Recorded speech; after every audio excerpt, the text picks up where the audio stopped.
Usually, when we talk about megalithic structures, we talk about something that's been built out of huge stone slabs.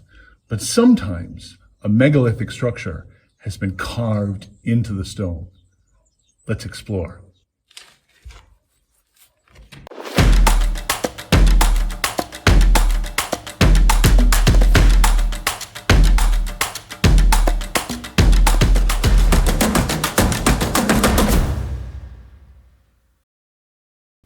The artificial caves of Quinta do Anjo are human-made caves on the Setúbal Peninsula in a suburb of Palmela.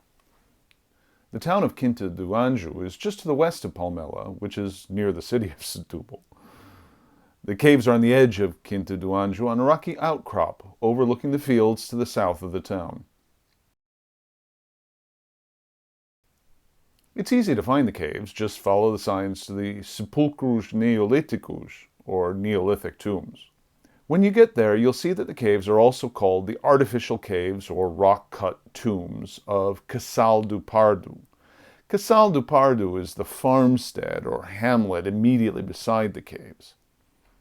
When they were first discovered, they were originally referred to as the crypts of Palmela, but then quickly called the caves of Quinta do Anjo. I'll stick with that term because it tells where they're located. The caves are on a small rocky ridge on the edge of town. There are 4 of them in a row along the ridge. We'll start our tour with cave number 1, which is at the eastern end of the ridge.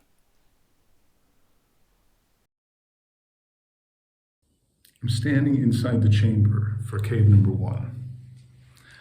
I'm just under 2 meters tall. This skylight is a little over 2 meters high. And the chamber itself is huge.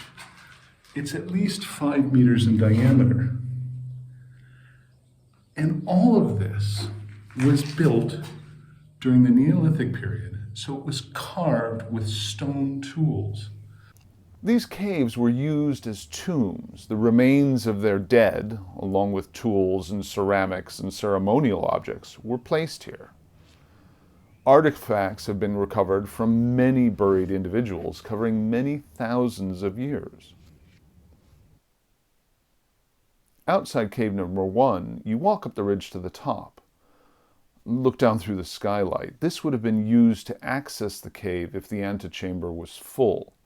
Normally it would have been covered with a large stone. Just beyond cave number 1, there are 2 historic markers describing the caves.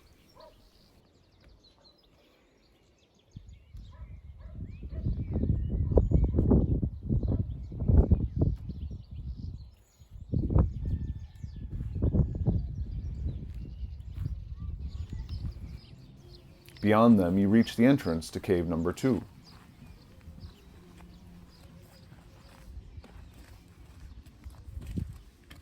This is cave number 2. I can't fit through that hole. You'll have to take my word for it. The chamber inside is huge. All of the caves follow the same plan, a large circular chamber with a skylight above, an elliptical chamber just outside it, and then a smaller corridor sloped to the surface. From the outside, cave number 2 shows those features well. You can clearly see the corridor and then the antechamber, since the tops were removed when they were first found. Then about 2 meters from the entrance, you can see the skylight. Just beyond cave number 2, there's a big mural that shows a depiction of what the caves would have looked like when they were first built. From that area above cave number 2, you can look down into cave number 3. Cave number 3 here is about half left, but you can see the size of it. It's got an immense chamber, and again, the corridor would have come out this way.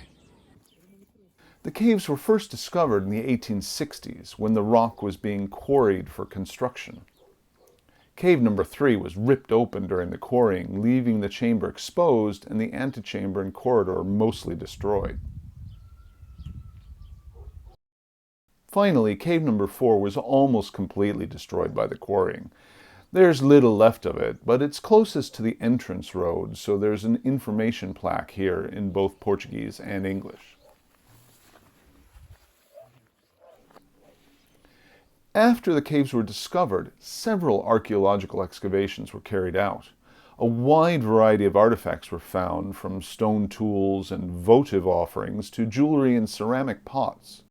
Results were published broadly, and the French book by Émile Cartelliac drew the world's attention to these human-carved caves.